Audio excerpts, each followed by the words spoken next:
C'est l'autre grande réforme actuelle du gouvernement, mais elle est fatalement éclipsée par celle des retraites. Et pourtant, ce 1er février, c'est une petite révolution dans l'assurance chômage.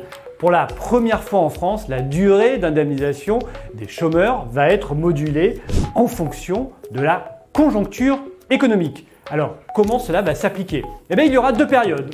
D'abord, les périodes vertes, qui est d'ailleurs la période actuelle, c'est-à-dire des périodes durant lesquelles le chômage sera faible, inférieur à 9% de la population active, ou bien en hausse modérée, inférieure à 0,8 points par trimestre.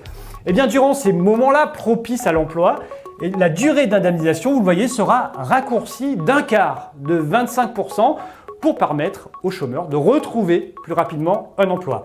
Et puis il y aura les périodes rouges, les périodes de crise, avec un taux de chômage important, supérieur à 9% de la population active ou en forte hausse de plus de 0,8 points. Et bien dans ces périodes-là, retour au système antérieur avec l'allongement de la durée d'indemnisation. Concrètement, comment ça va se passer pour les chômeurs? Eh bien vous voyez, on va prendre les durées maximales d'indemnisation.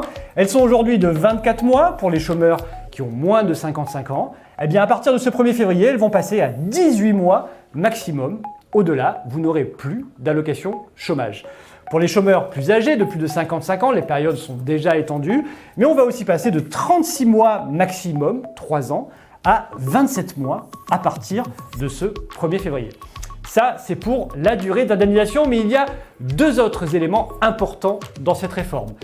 L'abandon de poste sans motif légitime ne donnera plus accès à partir de ce 1er février à l'allocation chômage. Un deuxième élément aussi, le refus de deux CDI consécutifs de la part d'un intérimaire ou d'un CDD. Et bien là non plus, pas d'accès aux allocations chômage pour ces personnes qui ont refusé de contrat à durée indéterminée. Alors quel est l'objectif du gouvernement avec cette réforme de l'allocation chômage? C'est évidemment le retour au plein emploi martelé par Emmanuel Macron et son ministre du Travail, Olivier Dussopt.